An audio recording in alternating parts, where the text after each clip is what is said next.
The 53-man roster is finally out.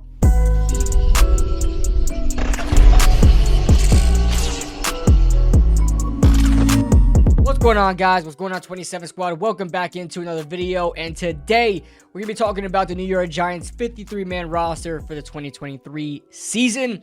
A lot of surprises, to be honest with you. I'm very shocked at a lot of these moves, but we're going to see what happens. This is just the initial 53-man roster. I'm sure things are going to change up as far as names and even position numbers as well, like how many players are keeping in one position. That may even change over the course of the next 2 weeks until week 1. But let's go over the roster, and then we'll go over who's snubbed and who made the roster that we thought shouldn't have, things like that. So here is the 53-man roster. As you guys can see, the Giants, let's just go over offense and defense. We'll go over every single one. The Giants kept 2 quarterbacks on the roster, as a lot of people thought we should. And Tommy DeVito, although he was waived, assuming that he clears waivers, the Giants should very well keep him on the practice squad. He is a very decent quarterback to go ahead and develop, and should be a good backup for years to come. I don't know if he's going to be with us, but should develop well. He was doing very well in the preseason. I was very happy with his performances due to the circumstances of the terrible offensive line he was behind all of the preseason games. All right, and then with the running backs, this one is interesting to me, and I haven't looked at anybody's reaction to this 53-man roster yet. I've seen a lot of tweets of individual players that were cut, and some people reacting to them, but I haven't seen anybody react to the whole 53 yet. But as far as the running backs go, Saquon, Breida, Brightwell, and Gray. Now, 3 that I assume were going to be on there, Saquon, Breida, and Gray. And even Breida, I was on the fence on because a lot of people made the case, and I was kind of swinging in that direction that Breida could be cut and they'll keep Deshaun Corbin, but I just think there's just too much inexperience there to cut Breida and move on with very young running backs behind Saquon Barkley. Barkley has gotten hurt in the past, and having Gray, Brightwell, and Corbin backing up Saquon if he were to get hurt is just not good news. So Breida's there for some insurance. Brightwell, which is very weird to me. Brightwell hasn't played yet in the preseason. He's been injured. He's been hurt. He is not on the PUP list. He's there. I just don't know when he'll play, but I guess they were keeping him out of the preseason games for that reason. He is also a decent special teams player as well in punt and kick coverage, and even returned some kicks and punts as well. And, James Robinson being cut, it was kind of unfortunate. I really hoped James Robinson would get back to that form he was in his rookie year. It just looked like he lost a step from that injury. Looked like he just doesn't move as fast. Eric Gray as well, but he's a lot younger, and we invested a 5th-round pick in him. So, he has more room to grow, probably more potential than a James Robinson does. But James Robinson has a good resume. He should probably get a practice squad spot somewhere else.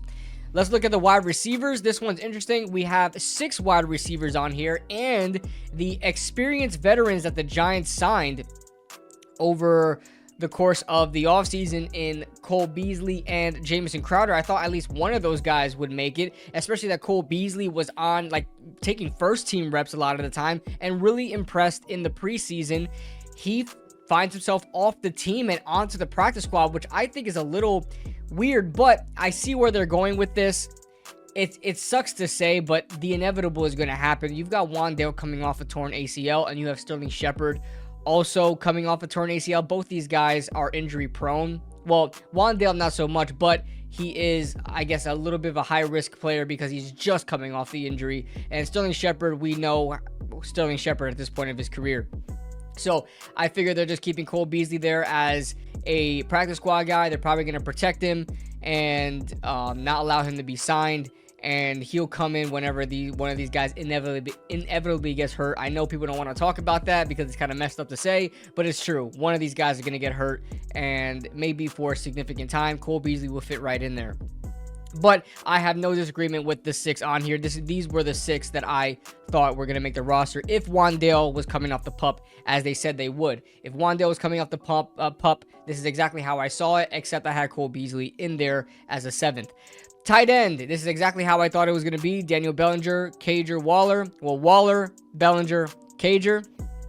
And it was kind of what Cager kind of made the roster by default. Maybe he would have made the roster anyway, but there was just nobody else there. Tommy Sweeney has some injury that kept him out of playing this last preseason game, I believe. And Chris Myrick, the blocking tight end, broke his hand and is out for the entire season with a broken hand. That's weird to me, but yeah, the entire season out with a broken hand in this previous preseason game. We look at the offensive linemen. Obviously, we have our starting five: Andrew Thomas. We've got Ben Bredesen. We've got John Michael Schmitz. We've got Glowinski and Evan Neal. And then our backup guys, Tyree Phillips was waived. It's because he was hurt. Waived or released, whatever the case is because he didn't play in any preseason games. He was hurt, and we never really got to see him. And so they're moving on without him. The depth for the offensive line is so scary. So scary to me.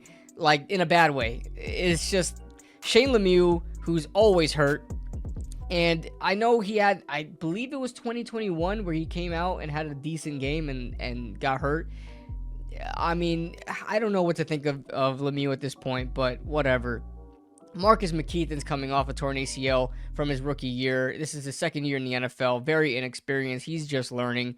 Matt Parrott, as much as I love the guy, I am a Matt Parrott stan.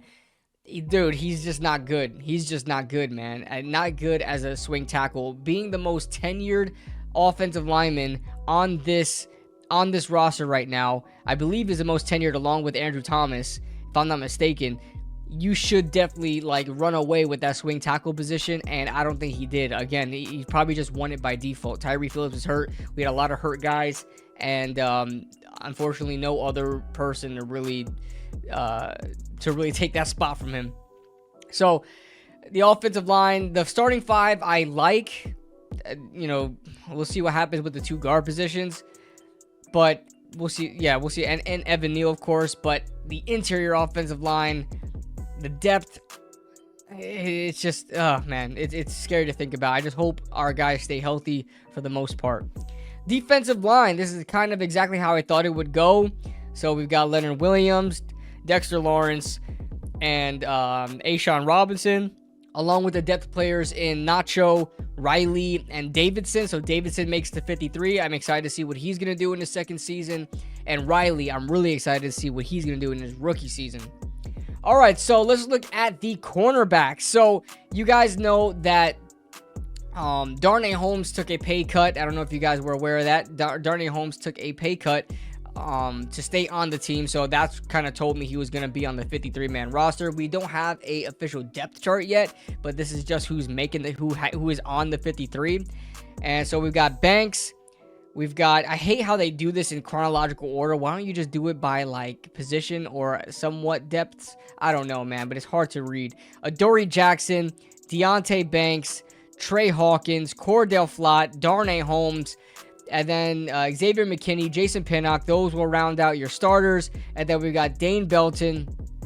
I think, did I say Flott already? Flott, Bobby McCain, Nick McLeod, Javarius Owens. So that's kind of what I thought it was going to be. I don't know if I had anybody making the 53. Okay, I would have had Amani Oruwariye, but I can understand he played like ass in the preseason. So I could see him not making the roster. And then Zion Gilbert, who I believe we had since last year or maybe the year before that out of FAU. I liked him, but he's hurt, so they had to waive him, unfortunately. But yeah, these are a decent defensive backs, especially with Trey Hawkins, just the way he's been playing. I don't know if I mentioned Trey. Did I mention Trey Hawkins? But you got Hawkins in there, of course, the rookie 6th-round pick who's just killing it right now. And then the linebackers, this one is interesting. All right, this one is interesting. Hold on to your horses because I didn't even expect this to happen. We've got your starting off-ball linebackers, Bobby Okereke and Micah McFadden. He remains on the roster. And rounding out the depth for the off-ball linebackers is Isaiah Simmons, Carter Coughlin, and Cam Brown. The thing is, I thought with the addition of Isaiah Simmons that it would be like bye-bye one of the twins in Cam Brown or Carter Coughlin. But I know it's weird to say because a lot of people don't really care about special teams, but Carter Coughlin and Cam Brown are pretty damn good special teams player. I call them the twins because they were drafted in the same year. They were drafted like almost right next to each other in that, I believe, 2020 draft, and they've been pretty damn good, and they've survived on this roster since then, and it seems like with ease because they haven't been cut and then reassigned back onto the 53. They just been making the roster and playing on special teams consistently. And Carter Coughlin had himself a good preseason as well, playing inside linebacker, so I'm sure that helped his chances. So I thought Cam Brown was going to be the guy to go and Darian Beavers were to stay. But if you guys notice, if you look at the off-ball linebackers, there's no Darian Beavers. He's been waived. Darian Beavers been cut. Now, listen, I'm not going to sit out here and just take a victory lap. I did a little bit on Twitter just as a joke, but in all seriousness, listen, I say this Micah McFadden thing as a joke because basically the joke was that I kind of like was rooting for Micah McFadden. I thought he had potential to start for our linebacking core, and a lot of people clowned me for it and talked about Darian Beaver. So then I just kind of been the ultimate cheerleader for Micah McFadden and just to kind of get on people's nerves and things like that. But listen, Micah McFadden, in all seriousness, he is the better player. He is the better linebacker. I don't care, torn ACL, torn knee, or not. I don't know what, I forgot what happened with Darian Beaver. I believe he tore his ACL, and he's coming off of that. Whether or not Micah McFadden was going to win that position, I don't think Darian Beavers is that good, to be honest with you. I know he had a decent preseason game before he got hurt, like last year, and you know, I guess you could build off of that, but I just think he was too slow. He doesn't make great angles on tackles, and I just don't think he has NFL speed at the linebacker position, as the linebacker position is getting a lot faster and a lot faster by the year. I thought Micah McFadden had a fantastic preseason. I thought every time he was on the field, he was effective. Obviously, he's not the best linebacker you've ever seen, but I thought he fit his gaps very well. I thought he rushed the passer very well. I thought he looked good in zone coverage, and I thought he can be a starter on defense, in my honest opinion. I even thought I predicted Isaiah Simmons to be traded to the Giants 2 months ago, back in May. And I even was like willing to have Simmons start over McFadden, but it seems like the Giants like McFadden even over Simmons at this point right now. We'll see what happens in the near future. But Darian Beavers, as far as his production or his play in this preseason, like I said, save me your torn ACL excuses, okay? A lot of you guys were saying that this guy was going to run away with the linebacker position. It's his season, it's his rookie season, whatever the case is. He just didn't look good, man, especially in this last preseason game where he got a lot of reps. Micah McFadden didn't play. Like, he got the majority of these linebacker reps. He just didn't look good, man. He was wandering everywhere. He looked lost. He looked like he was just there to clean up tackles. He never initiated tackles. He looked very, very slow out there, as I predicted, because even watching his college film, he was just very slow. NFL speed is just different. Micah McFadden, although he's undersized, he is very much faster and doesn't play up to his size. He plays a lot bigger than that. So, yeah, I'm sure Beavers is going to be on the practice squad. I'm sure of it if he clears waivers. So have no fear. The dream is not dead, you guys. All right, and then for the edge rushers, unfortunately, man, I mean, the edge rushers are kind of self-explanatory, okay? You got Kayvon, Azeez, and then backing up Kayvon and Azeez, you have Jihad Ward, and who else? Who else is on there? Do we only have 3? 1, 2. Oh, snap. We only have 3 edges right now. Well, actually, Basham. I'm sorry. Basham, who we just traded for. He's not even on here. He's not even listed on here. Maybe they made this before the trade was finalized. I don't know. But Basham should be on here. Boogie Basham, the Giants just traded for him for a late round pick. They swapped picks.